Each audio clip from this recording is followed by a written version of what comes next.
En Belgique, certains parlent d'état de grâce. Dans le dernier baromètre de la RTBF et de la Libre, Olivier Minguin caracole en tête des personnalités politiques préférées des Bruxellois. Le chef du parti Défi, démocrate fédéraliste indépendant, est l'invité de nos mardis politiques. Il est en direct avec nous depuis la capitale belge. Bonjour Olivier Minguin. Bonjour, merci d'être avec nous. Vous êtes numéro 1 donc dans le cœur des électeurs de Bruxelles. En Wallonie, vous faites jeu égal avec des poids lourds comme Elio Di Rupo, le Premier ministre Charles Michel ou encore Didier Reynders. Comment est-ce que vous expliquez cette percée dans les sondages ?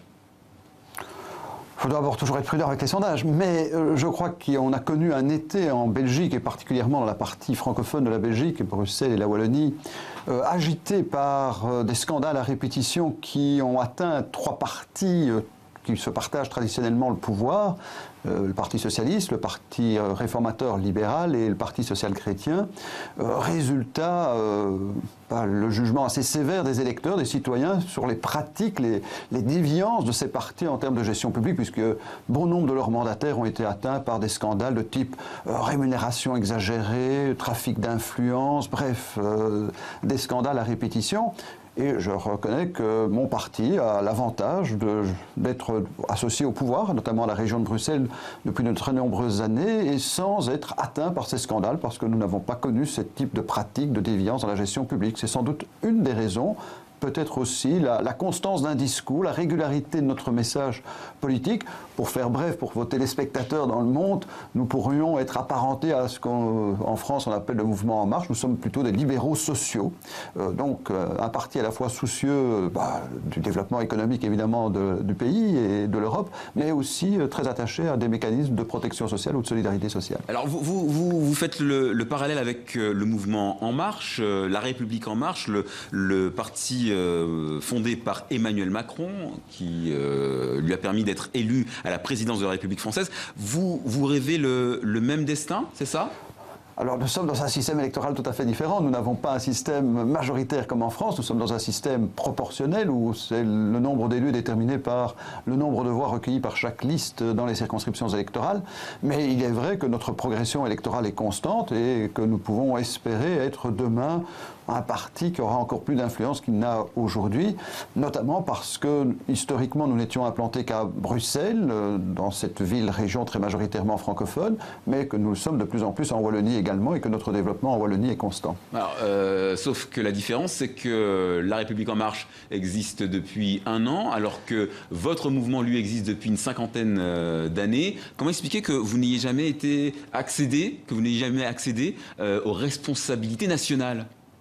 Alors, nous avons été associés dans l'histoire passée à des majorités gouvernementales, mais il est vrai que c'est sans doute depuis que nous avons repris une autonomie, parce que nous avons été pendant tout un temps associés à un parti qui était le Parti libéral, mais nous avons fait notre différence et notre séparation au début des années 2010-2011, et c'est depuis lors qu'il y a à nouveau un regain d'intérêt pour ma formation politique de citoyens francophones en Belgique qui se disent que nous représentons d'abord un parti honnête sur le plan de la gestion publique et puis aussi un parti qui a une vision sur l'avenir de la Belgique face à la montée en puissance du nationalisme flamand. On sait que nous sommes un pays très divisé entre les communautés linguistiques, notamment parce que le nord du pays est marqué par une présence de l'extrême droite nationaliste qui est même au sein du gouvernement belge, le gouvernement présidé par Charles Michel, a associé un parti d'extrême droite nationaliste, la NVA, ce qui est assez mal perçu au sud du pays. Alors, on va revenir sur les différences linguistiques en Belgique. Je voudrais revenir sur un fait. Vous êtes le bourgmestre